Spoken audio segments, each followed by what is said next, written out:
I want to kind of pivot to a little bit of your deconversion experience. You know, Yeah. your story, and kind of dive into that. So, first of all, the question I always like to ask now as a former, or as Dan says, and I love it, a post Christian. I um, like I love when he said that. That just stuck to me. But did you have, Jenna? Did you have an aha moment? Like, did you have a click, or was it? And I think we all have that aha moment. But was it a long process? Was it a brief process? What did that look like for you? I would say that there was a pretty clear journey straight from me almost becoming a youth minister at a Catholic church in town to getting a DWI and not being recommended to be an example for kids anymore. And that sent me away from the church. I started working in bars and started doing other things.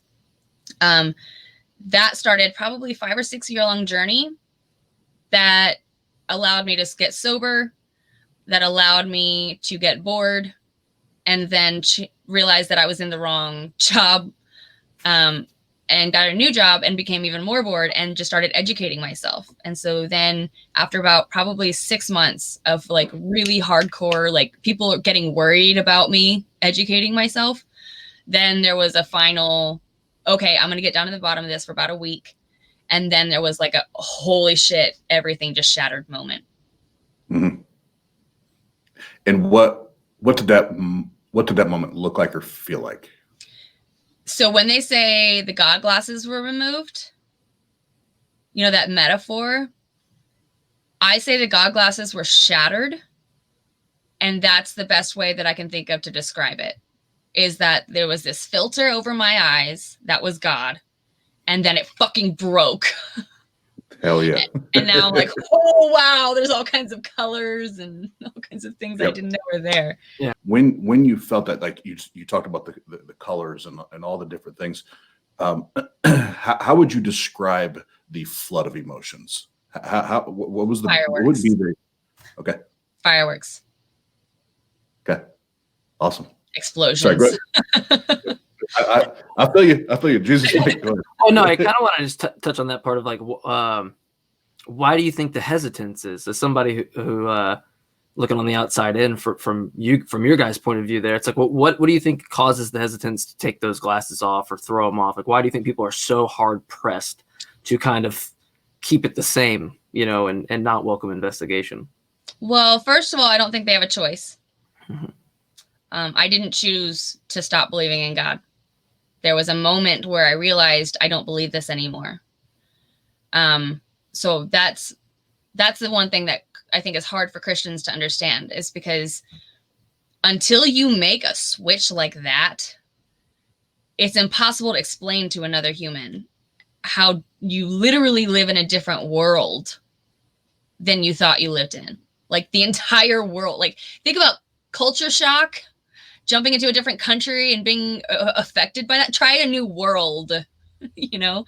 So it's actually traumatizing. Like they're doing research. We're looking into religious trauma syndrome. I'm working with an organization called GCRR, Global Center for Religious Research, where they're promoting submitting research papers on religion, whether it's whether it's good or bad or whatever, trying to figure out what's actually happening to people's brains. Because like you said, you're trying to describe that feeling, like people know what you're talking about, and we're trying to figure out what that stuff is and all that.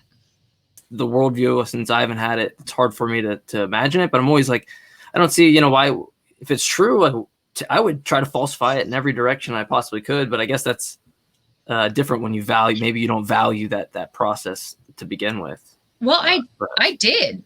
I was so proud in my early 20s of being the girl going to bars and being able to have drunk religious conversations with people and them being peaceful at the end.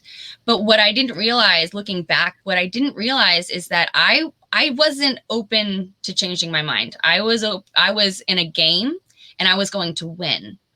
So it's just, you're not thinking like that, mm-hmm. Yeah.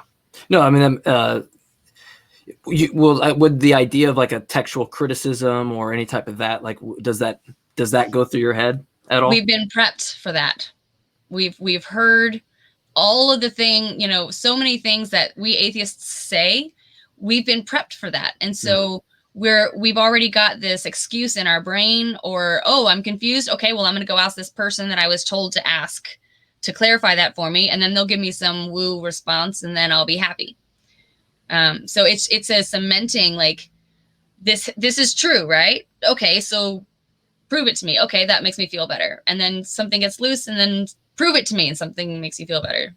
Yeah. And so especially when Oz comes back, I don't want to stray away from that whole conversation. But what I liked about, I guess if we fast forward a little bit, is it seems that you always like to stick it on to the topic. So I guess I could see why inevitably you pretty much come to the conclusion that you do, because you kind of doesn't seem like it strays off the path very often.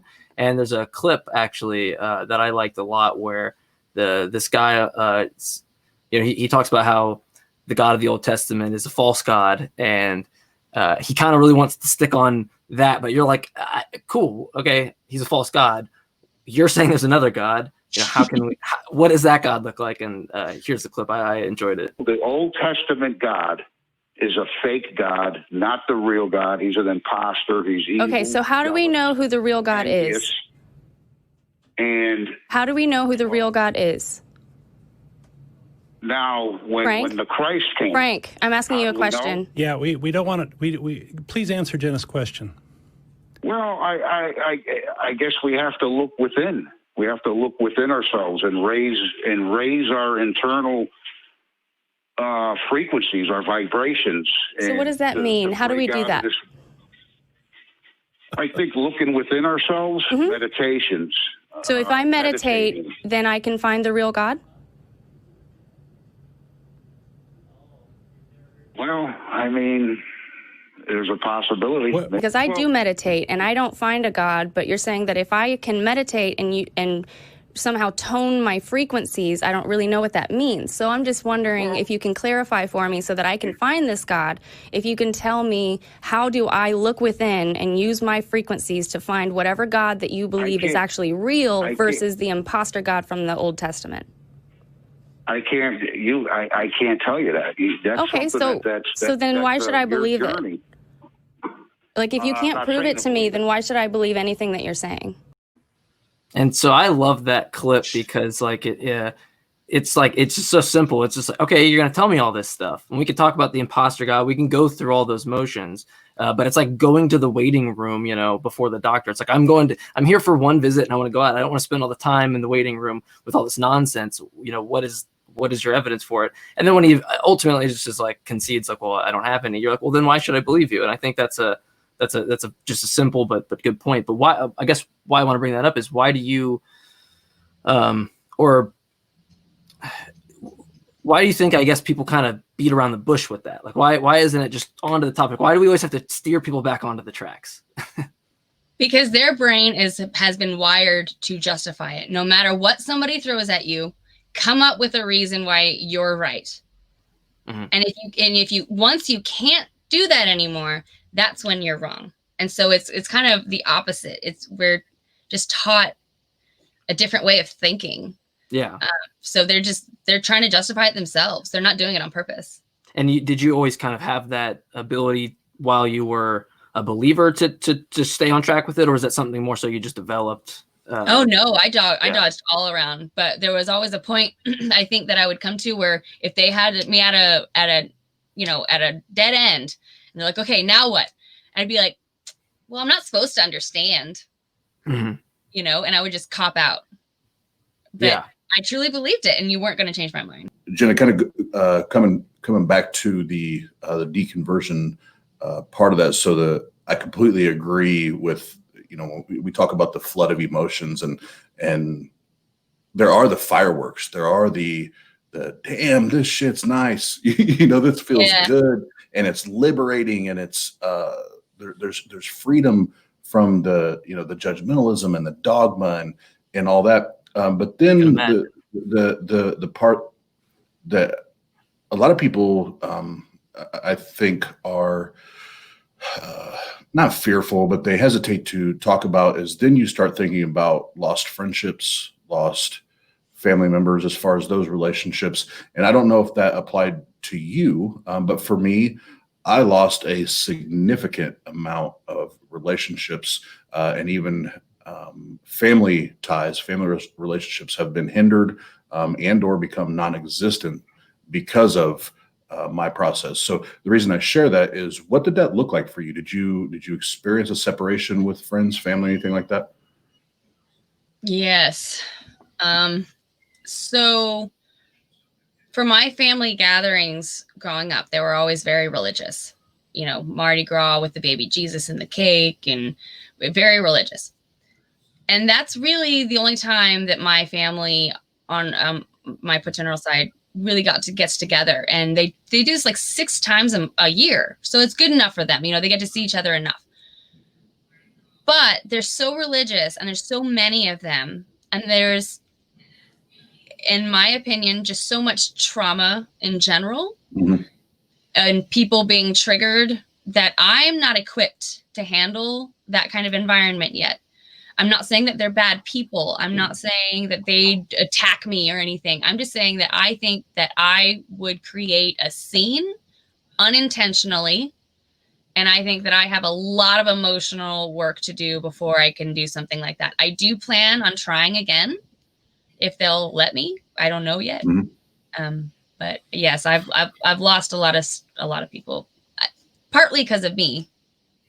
Yeah, and again, I love your transparency and the vulnerability there, because I can say the same thing. So I know you and Brina discussed this, and for our regular viewers, they already know because I share it very, very publicly. But you know, I'm one diagnosed bipolar, depressed, anxiety, ADD, ADHD. So there's sometimes I know my own shit, my own flaws get in my way. You know, Yeah. so I know that. But there are many of those relationships that they were hindered or halted because I no longer believed in their God anymore. And now I was less than, or I even had, certain guys where their friends, their wives told them, well, you shouldn't hang out with Austin Oz. You shouldn't hang out with him anymore. He's gonna be a bad influence. Well, I'm still a good guy. I just don't believe in your God. So. I think that luckily for me, I had already started creating some boundaries around myself to where I only really hung out with people who accepted me for me. Mm-hmm. So the people that I kind of have remaining don't care. And in fact, one of my best friends, she's a Christian. And when I told her a little bit after I told the family, she's not online a lot. And I told her on the phone, and I was really scared. And she goes, well, you're still Jenna, right? Exactly. I was like, yes. Yes. All day. She's like, okay, well then, what's the big deal? I was like, well, thank you. Exactly. Yep. And if anything, a new and improved Jenna, because like you said, when those fireworks go off and the lights go off, the world just looks like a different place. This caved in hole that I just was so excited to get to organize and fill with whatever I wanted. And I started listening to just self-help books and how to become a better person. And I'm like, yeah, I actually know how to become the person that I've always wanted to be now. And I'm not there yet, but I'm on the way.